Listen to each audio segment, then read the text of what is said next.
Hi, my name is Tracy. I am a Canadian, currently quarantining in Argentina, and I am reading A Course in Miracles, the text. I'm doing the workbook as well, but separate and apart from that, the text is what I want to talk about. So it's a beautiful summer day here in Argentina. It's January 21st, I think, and I want to share with you a passage in here and just my thoughts about it because that's what I'm going to do now. The Bible repeated, so I'm on chapter 4:10, paragraph 8. The Bible repeatedly states that you should praise God. This hardly means that you should tell him how wonderful he is. He has no ego with which to accept such thanks and no perceptions with which to judge your offerings.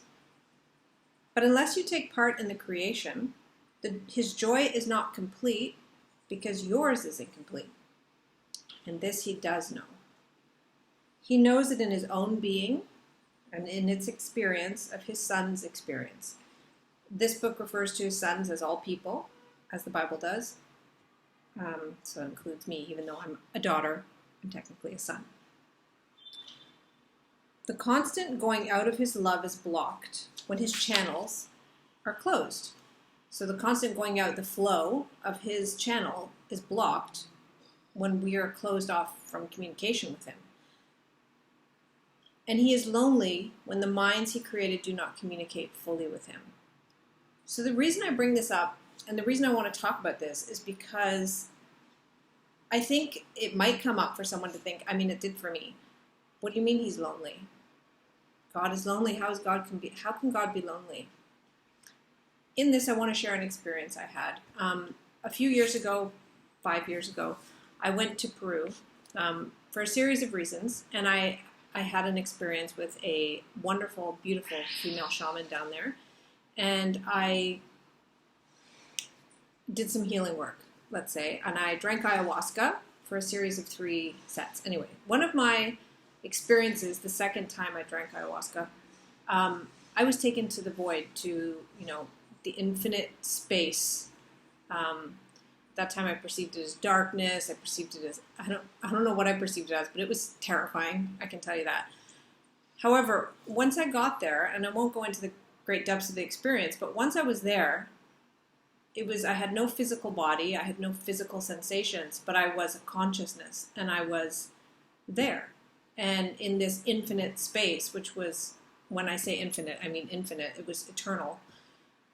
And my consciousness, and I was having thoughts, as one might, but there was nobody there to share them with. I was completely alone. It felt like I was completely, entirely alone in a void. And it wasn't darkness, but it was space, so therefore there was no light.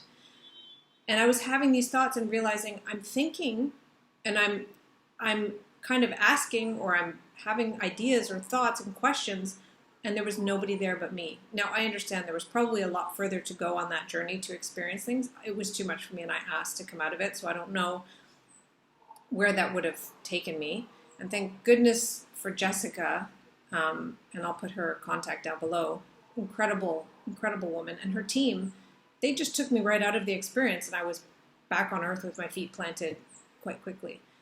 But my point of that is that the feeling of loneliness in that space was enormous. Like, it was just, the sense of being alone was so vast and so enormous.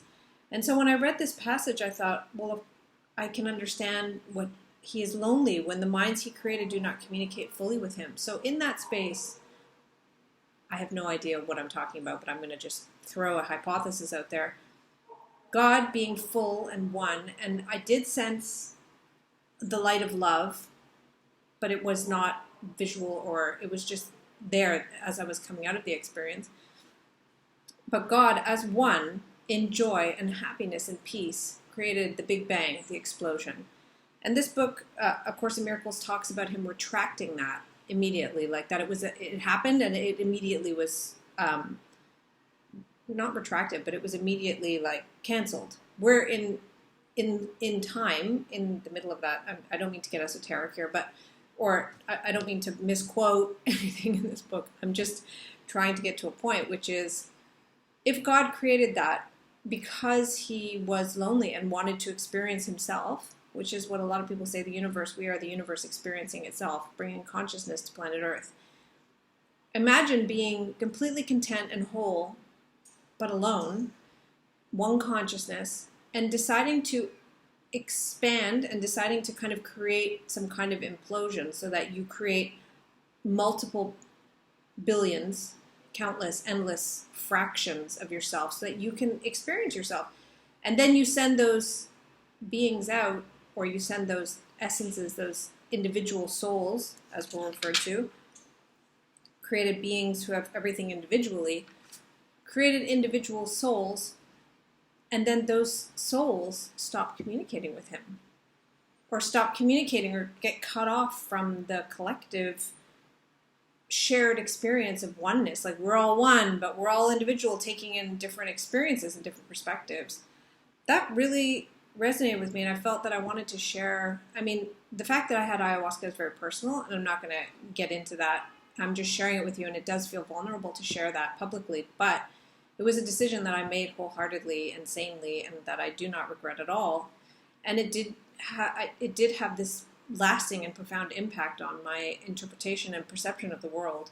And I'm so thankful to have found this book, because I truly love it. It resonates with me on every level. And I wanted to share that. And I don't know if it resonates with any of you, but let's talk about it.